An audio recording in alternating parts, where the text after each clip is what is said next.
Assalamualaikum warahmatullahi wabarakatuh. Eh, Perkenalkan, kami dari kelompok 10 yang beranggotakan yang pertama Amara Gandadara 3 Aulia Suhendra dan yang kedua ada Alia Aulia Syifa. Nah, di sini kami akan membahas tentang akhlak pergaulan remaja yang nantinya dibagi menjadi dua. Yang pertama akhlak terpuji yang akan disampaikan oleh Alia Aulia Syifa, dan yang akhlak tercela akan disampaikan oleh saya sendiri, Amara. Baiklah, langsung saja. Assalamualaikum warahmatullahi wabarakatuh. Saya Alia Aulia Syifa di sini akan menjelaskan tentang perilaku terpuji dalam pergaulan remaja. Nah, sebelumnya kita akan membahas tentang pengertian masa-masa remaja. Nah, masa remaja itu seperti apa sih? Masa remaja ini merupakan masa perubahan atau peralihan dari masa kanak-kanak ke masa dewasa yang mengalami perkembangan dari semua aspek atau fungsi untuk memasuki masa dewasa yang meliputi perubahan biologis, perubahan psikologis, dan perubahan sosial. Nah, pada kesempatan ini kita akan mempelajari tentang perilaku terpuji dalam pergaulan remaja. Adapun perilaku terpuji dalam pergaulan remaja ini meliputi persaudaraan atau ukhuwah. Dalam agama Islam telah mengajarkan penganutnya untuk menjalin persaudaraan atau ukhuwah. Persaudaraan ini terjadi karena adanya persamaan antara satu dengan yang lain. Karena itu ada istilah yang pertama adalah ukhuwah Islamiyah. Ukhuwah Islamiyah ini yaitu persaudaraan karena kesamaan agama, yaitu sama-sama Islam. Lalu yang kedua, ukhuwah watoniyah yang berarti persaudaraan sebangsa dan setanah air. Sekalipun berbeda agama, maka harus saling menghormati keyakinan. Lalu yang ketiga, adapun ukhuwah insaniyah yaitu persaudaraan antara sesama manusia, apapun agamanya, bangsanya, dan sukunya, maka harus saling menghormati dan menghargai. Jadi masing-masing hubungan persaudaraan tersebut menimbulkan konsekuensi hak dan kewajiban yang harus ditunaikan. Lalu adapun dalam pergaulan dengan lawan jenis, Islam mengajarkan adanya jaga jarak dengan yang bukan muhrimnya, sehingga tidak ada kesempatan terjadinya kejahatan seksual yang pada gilirannya akan merusak bagi pelaku maupun bagi masyarakat umum. Dalam rangka ini menjaga kesucian pergaulan remaja agar terhindar dari perbuatan zina, Islam telah membuat batasan-batasan seperti laki-laki tidak boleh berduaan dengan perempuan yang bukan mahramnya. Lalu laki-laki dan perempuan yang bukan muhrim tidak boleh bersentuhan secara fisik. Lalu adapun selanjutnya dari perilaku terpuji dalam pergaulan remaja adalah mengembangkan wawasan keilmuan dan menghormati ataupun menghargai atau yang bisa disebut dengan tasamuh. Tasamuh di sini merupakan rasa tenggang rasa atau sikap menghargai dan menghormati terhadap sesama, baik terhadap sesama muslim maupun non-muslim. Sikap tasamuh juga berarti sikap toleran, yaitu tidak mementingkan diri sendiri dan juga tidak memaksakan kehendak. Lalu di bab selanjutnya kita akan membahas tentang nilai positif dari perilaku terpuji dalam pergaulan remaja. Bisa kita lihat nilai positif perilaku terpuji dalam pergaulan remaja yaitu bisa menumbuhkan sikap arif dan bijaksana. Lalu adapun menumbuhkan sikap disiplin diri, menumbuhkan sikap mandiri, dan menumbuhkan sikap tanggung jawab. Lalu bagaimana cara kita membiasakan perilaku terpuji dalam pergaulan remaja ini? Yaitu dengan membiasakan perilaku terpuji pergaulan remaja, yaitu menutup aurat, mengajak untuk berbuat kebaikan dengan sesama. Lalu yang ketiga ada mengisi waktu luang dengan kegiatan yang bermanfaat, menghormati orang yang lebih tua dan menyayangi yang lebih muda. Lalu yang terakhir ada pun bersikap santun dan tidak sombong. Oke, selanjutnya mengenai akhlak tercela pergaulan remaja. Istilah perilaku tercela remaja ini diidentikan dengan suatu kenakalan remaja. Nah, kenakalan remaja ini yang sering disebut dengan juvenile delinquency adalah gejala sakit atau patologis secara sosial pada anak-anak dan remaja yang disebabkan oleh satu bentuk pengabaian sosial, sehingga mereka mengembangkan bentuk perilaku yang menyimpang. Tingkah laku kenakalan remaja ini cakupannya sangat luas, mulai dari tingkah laku yang tidak dapat diterima sosial, sampai pelanggaran status sosial, hingga tindak kriminal.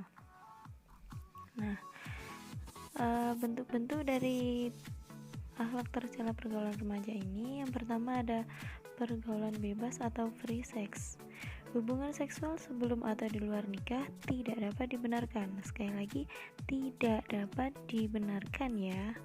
Hubungan seksual ini akan dianggap sah apabila seseorang sudah resmi menikah. Naluri seksual yang tidak dapat terkendali atau dilakukan tanpa aturan akan mendatangkan kekacauan di masyarakat. Misalnya, terjangkit penyakit kelamin, perkelahian, dan kesulitan menentukan orang tua biologis dari anak-anak yang dilahirkan. Pergaulan bebas ini memicu munculnya pelanggaran-pelanggaran yang baru, misalnya aborsi, pembunuhan bayi-bayi yang baru lahir,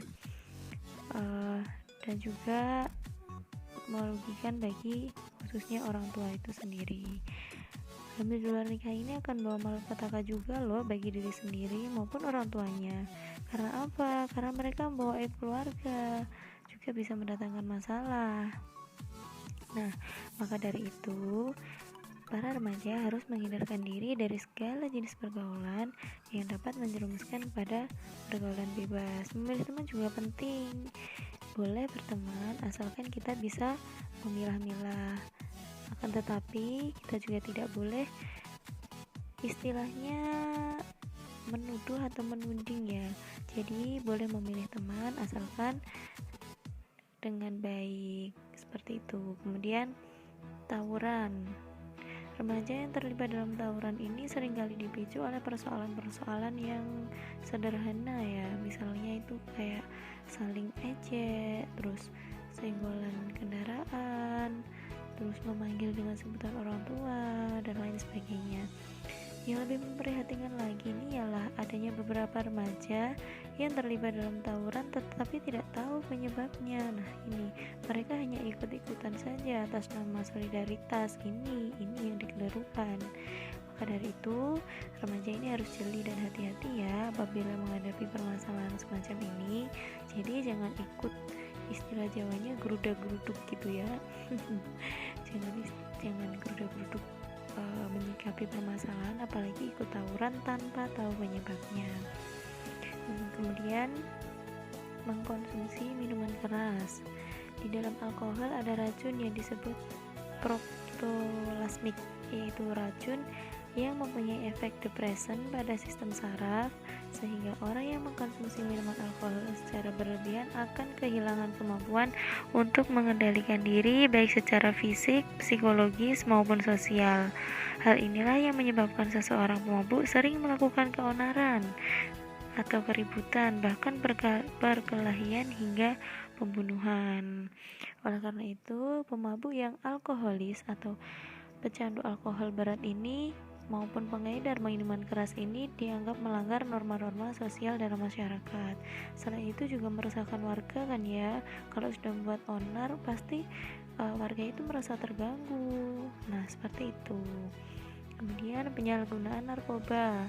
Narkoba merupakan singkatan dari narkotika, psikotropika, dan bahan adiktif lainnya.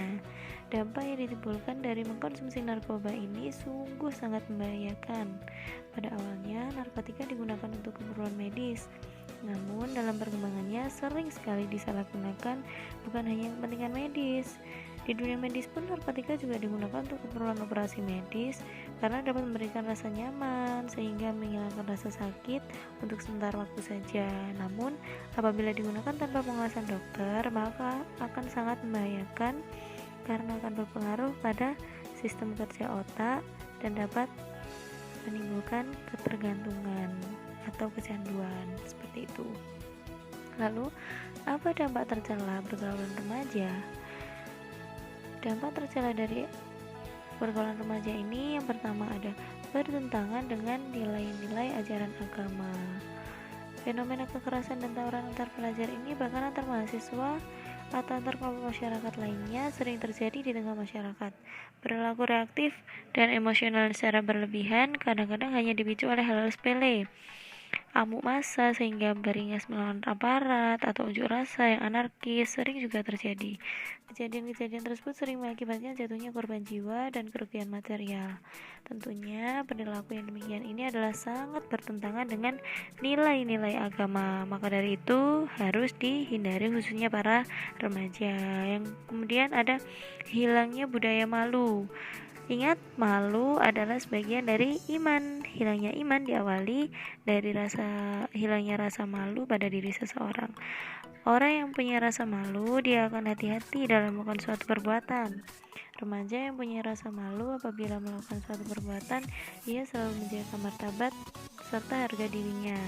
Orang yang demikian ini di tengah-tengah masyarakat dan di mata Allah akan dapat tempat yang mulia.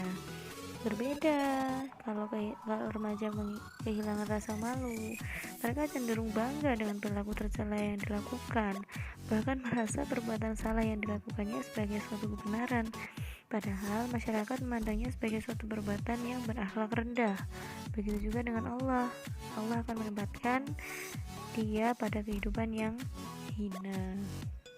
Kemudian ada menimbulkan masalah kesehatan. Nah, seperti yang sudah saya jelaskan di atas tadi, penyalahgunaan narkoba memunculkan berbagai masalah, misalnya di bidang kesehatan, sosial, kriminal, bahkan ekonomi.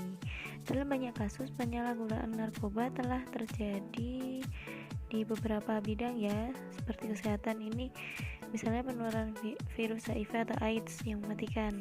Selanjutnya, menghindari akhlak tercela pergaulan remaja. Bagaimana sih kita menghindari akhlak tercela pergaulan remaja ini? Yang pertama, meningkatkan kadar iman dan amal soleh. Menaruh kepercayaan secara tulus kepada Allah, menjadikan manusia sebagai sosok insan yang memiliki visi dalam hidup, di mana visi ini selalu akan diperjuangkan dengan segenap usaha dan kerja keras sebagai rasa kepeduliannya terhadap kemaslahatan semua orang yang ada di sekitarnya. Kemudian meningkatkan kualitas akhlak dan etika bergaul. Manusia adalah makhluk sosial yang kehidupannya pasti membutuhkan manusia lain. Agar dalam kehidupan manusia ini terjadi interaksi sosial dan berjalan baik, maka perlu disepakati adanya tata aturan yang harus dipatuhi bersama. Kemudian mengatur waktu dengan baik. Nah, Allah SWT di dalam Al-Quran sudah banyak bersumpah dengan menggunakan kata yang menunjukkan waktu, misalnya al-asr, al-lail, ad-duha, dan lain-lain. Nah, inilah yang menunjukkan bahwa umat Islam harus memperhatikan waktu dalam beraktivitas, harus menggunakan kesempatan yang ada, jangan sampai menunda-nunda suatu pekerjaan yang seharusnya dapat diselesaikan. Bahkan ini ada sabda dari Nabi Muhammad SAW. An Abi Abbas qala Nabi sallallahu alaihi wasallam, ni'matani maghbunun fihi ma katsirun min nasi sihhatu wal faragh. Artinya, dari Ibnu Abbas, dia berkata, Nabi sallallahu alaihi wasallam bersabda, dua kenikmatan kebanyakan manusia tertipu pada keduanya, yaitu kesehatan dan waktu luang. Hadis riwayat Bukhari. Nah, seperti itu ya. Islam ini mengajarkan kepada umatnya untuk menghargai waktu.